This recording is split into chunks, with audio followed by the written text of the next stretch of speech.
اور وہ T T اور وہ انچارج جو موبائل جو ٹرین کا مینیجر ہے وہ رسپانسبل ہوگا، کیونکہ لوگوں نے شکایت کی ہے کہ زبردستی یہ ریفریشمنٹ رکھ دیتے ہیں اور بعد میں 300 400 کا بل ٹکا دیتے ہیں۔ سو تمام لوگوں کو جو ریٹ لسٹ ہے وہ لوگوں کے لیے لگائی جائے گی۔ 50 کلومیٹر تک سفر کرنے والے کے لیے کوئی کرایہ نہیں بڑھے گا۔ یہ جو چھوٹے چھوٹے 10 8 روپے کے اور 20 روپے کے پیسنجرز ہیں، 50 kilometre there will be no increase, اس میں کسی قسم کا کوئی اضافہ نہیں ہوگا۔ اور فریٹ ٹرینیں جو ہیں وہ تقریباً انشاءاللہ تعالی ہم نے جیسے آپ کو کہا ہے کہ ہم ممبر فنانس آپ کو رپورٹ سبمٹ کریں گے کہ ہم نے کتنا خسارہ کم کیا ہے۔ اس میں ہمیں جو ہماری خواہش تھی اس میں اضافہ خسارے کی کمی تو یقیناً ہوگی، لیکن جو ہم سوچ رہے تھے اس میں ہمیں 3-3.5 بلین کا یہ ہمارا خسارہ کم کرنے کا جو ٹارگٹ ہے اس کو متاثر کرے گا۔ لیکن یہ ڈالر 157 روپے پہ جو آئل پرائسز بڑھی ہیں اس کی وجہ سے ہے۔ اور باقی تقریباً آپ ریلوے کا کوئی سوال کرنا چاہیں تو بہتر ہے۔ شیخ صاحب یہ بتائیں کہ آپ نے نوٹیفکیشن جاری کی ہے کہ تمام آفیسر ہیڈ کوارٹر میں 1 سے 21 تک کی بایو میٹرک حاضری ہوگی۔ مجھے یہ بتائیں جو ورک شاپ میں کام کر رہے ہیں، اسٹیشن پہ کام کر رہے ہیں، نیو گارڈن بڑا پڑا ہے، ہر بڑے افسر سے 6 سے 3 ملازم کام کر رہے ہیں، ان کا آلریڈی میں نے آرڈر کر دیا غوری صاحب کہ تمام افسر 1 ملازم رکھ لیں۔ باقی بایو میٹرک کا میں نے پہلے دن اعلان کیا، ریلوے میں بڑے کام کی ضرورت ہے، بڑے کام کی ضرورت ہے، افسروں کا بایو میٹرک لگایا ہوا ہے۔ اب مسئلہ یہ ہے کہ میں نے تو فیکٹریز میں بھی لگایا ہوا ہے۔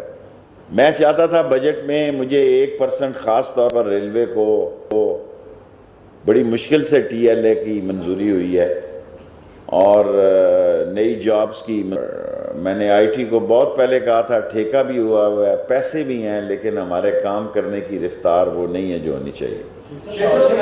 ریلوے گریڈ 16 سے 20 تک کے جو افسران ہیں وہ ریلوے رولز کے خلاف SEO صاحب نے بھی آرڈر جاری کیے کہ وہ اپنی جو تعیناتی ہے ایک جگہ پہ 10-20 سال سے ہے اس کے بعد بھی ایکشن کر رہے ہیں تمام ڈویژنوں میں۔ چیئرمین صاحب نے آلریڈی آرڈر دیے ہوئے ہیں کہ 3 سال سے زیادہ سلطان سکندر صاحب نے کوئی افسر وہاں نہیں رہے گا، لیکن بعض جگہ پہ ایسے ہیں سگنل وغیرہ میں کچھ لوگ ہیں، لیکن آج ہم نے اس کو دوبارہ کہا ہے کہ کوئی افسر 3 سال سے زیادہ اپنی پوسٹ پر تعینات نہیں کرے گا، جو کہ ریلوے کا غالباً رول بھی ہے۔ 92 میں سے 72 لوگوں کو ٹرانسفر کر دیا گیا۔ ٹرین ایکسیڈنٹ پہ آج صبح رپورٹ انیشیل آ گئی ہے، وہ ہیومن ایرر ڈکلیئر ہوا ہے، اس میں سپیڈ بھی اس کی زیادہ تھی اور اس میں میرا خیال ہے کہ ہمیں ایک ایکسپریس ٹرین کو ایک فریٹ ٹرین کے ساتھ ہی آدھے گھنٹے بعد نہیں نکالنا چاہیے تھا، اور چیئرمین صاحب نے اس رپورٹ پہ امیجیٹلی انکوائری کمیٹی بنا دی ہے۔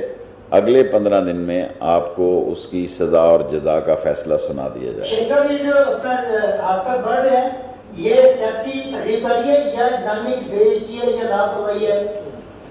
دیکھیں کوئی بڑھ بھی اتنے نہیں رہے، لیکن اب سارا میڈیا ہی ریلوے کے کو عزت دے رہا ہے تو اس لیے بڑا دکھائی دے رہا ہے۔ شیخ صاحب آپ بڑے امپورٹنٹ پوزیشن پہ ہیں، آپ نے آ کر حکومت آئی تھی تو اس لیے آئی ہے، اس لیے ووٹ دیا تھا کہ آپ کو سہولیات ملے، کرایہ آپ بڑھا رہے، غریب عوام مر جائے گی، پہلے جو ہے دال روٹی گھی ہر چیز مہنگی ہو گئی، کرایہ غیر بڑھا دیے تو عوام کدھر جائے گی؟ تو آپ اس کو اپنی پرفارمنس سمجھتے ہیں؟ میرے پاس کوئی گنجائش نہیں ہے، میری فریٹ 3 ٹرینیں بڑھانی ہیں، میرے پاس پیسنجر میں ایک بھی سیٹ اویلیبل نہیں ہے۔ میں سارا ریلوے سے میں نے لڑائی لڑ کے یہ 40 ٹرینیں چلائی ہیں، کوئی ریلوے جو ہے ٹرین پیسنجر چلانے کے حق میں نہیں تھی۔ تمام ریلوے جو ہے میں اتنی فیسلٹی دے سکتا ہوں کہ 1200 کے مقابلے میں یا 1100 کے مقابلے میں 400 اور 450 روپے میں پنڈی سے لاہور اور 1300-1400 کے مقابلے میں 1500 میں کراچی لے کے جاؤں۔ کیا میں اب اس ریلوے کا 5 سال میں خسارہ کم نہ کروں؟ آپ مجھے لاہور کے نمائندے جینے نہیں دیں گے۔